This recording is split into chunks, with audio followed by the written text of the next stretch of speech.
Touch On is Bilt Hamber's entry into the ceramic game. A little odd as to what they chose to break into the ceramic game, but this is a 30 milliliter satchel or packet, which includes inside a hydrophobic ceramic treatment, Touchless. The satchel is about $2.95 depending on where you look.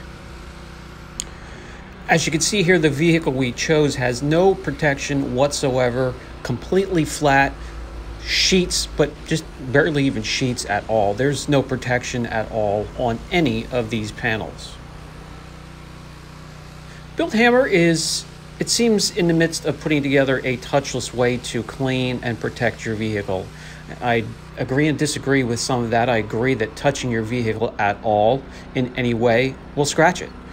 But without making contact, you will never get your car satisfyingly clean. Bilt Hamber Auto Foam is something I prefer over the Touchless. It's a little bit more cheaper, and you have to keep in mind their panel interaction ratio that they have, depending on the size of containers and buckets that you have. I have it worked out for what I have in my possession.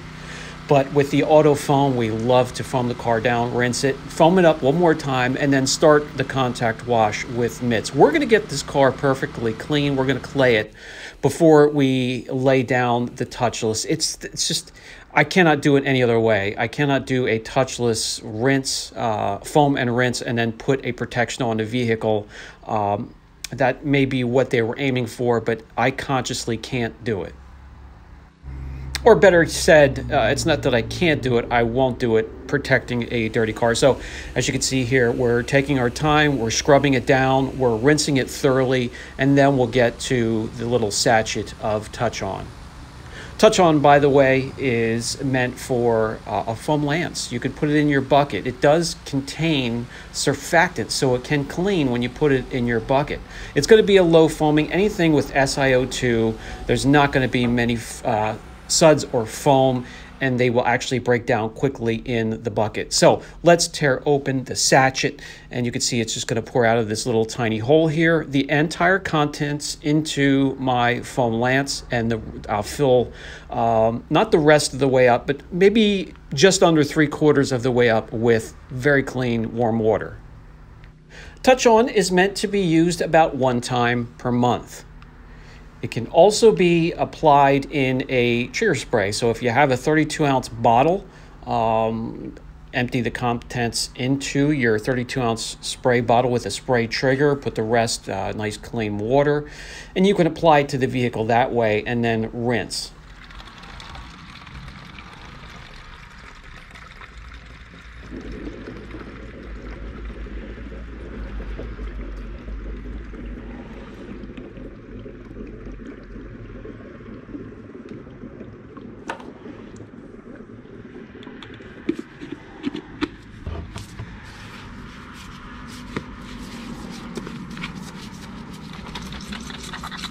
We are ready to go. And by the way, this is best for low pressure systems. If you have an electric power washer, anywhere between 1800 and 2200 PSI. If you have gas powered, make sure it's on the lower end. It's going to work best that way. So we're going to liberally load up each panel with the product, and then we'll rinse it free.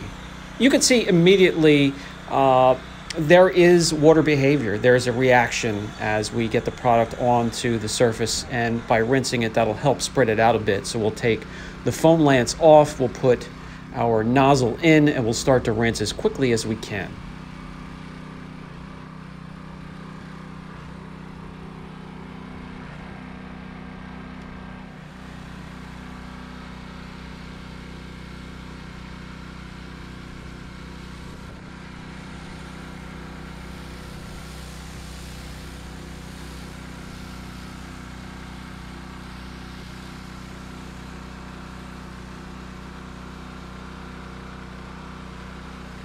It doesn't take long before you notice there is now some form of, a little bit of protection on there, as we're starting to see more beading the more we rinse.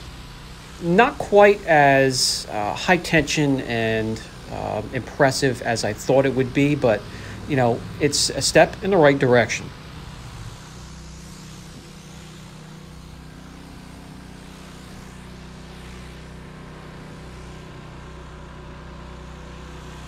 All right, well, you know me, I need to at least compare it to something. So back here, the rear door, the quarter panel, and the trunk, still flat, no protection on it whatsoever. I'm gonna grab a product that's in the same category that we are pretty much all familiar with, or should be by now, and we'll treat the back of this car with that, and we'll see what type of a difference, if there is any, that we could pick up. Geon, another company that I enjoy and respect, has a wet coat. It's in the same category. You'd spray on, you rinse off, and that's exactly what we're going to do here on a nice, clean vehicle.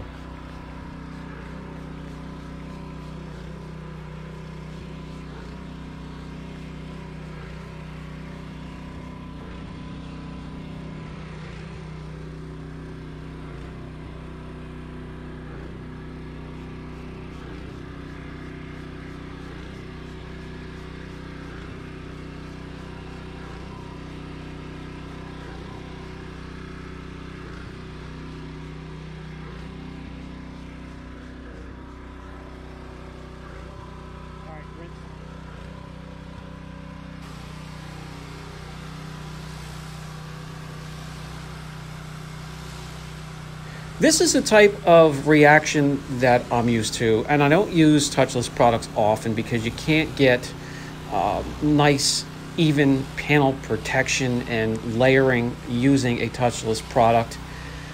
But on wheels, especially the ones with the intricate designs that beat up your fingers, yeah, I grab the Geon wet coat. Bilt Hamber's touch on, you know, they're headed in the right direction. They're breaking into ceramics. I'm going to give them some time to get into it a bit more. I'll pass on these little sachets for now. Let me know down in the comments section what you think of it. Have you used it? What is your experience? What is your experience in your environment?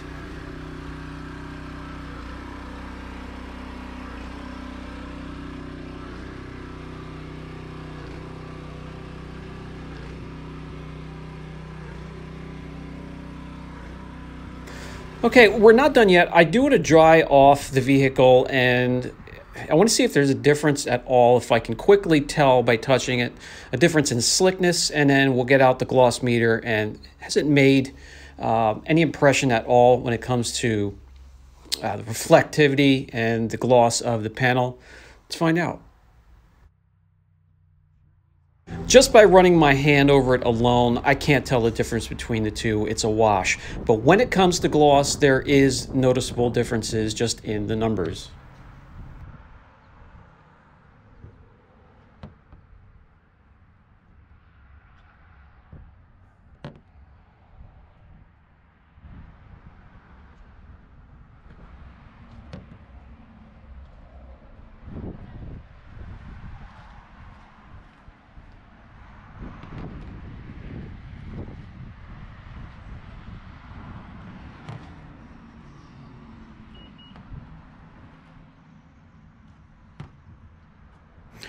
All right, good friends, that's going to wrap it up for this video. Let me know down in the comments section what you think of this product, but what you prefer. And I know there are many spray and rinse protectants out there. What do you prefer? This has been Brian from Apex Detail. I'll catch you in the next video.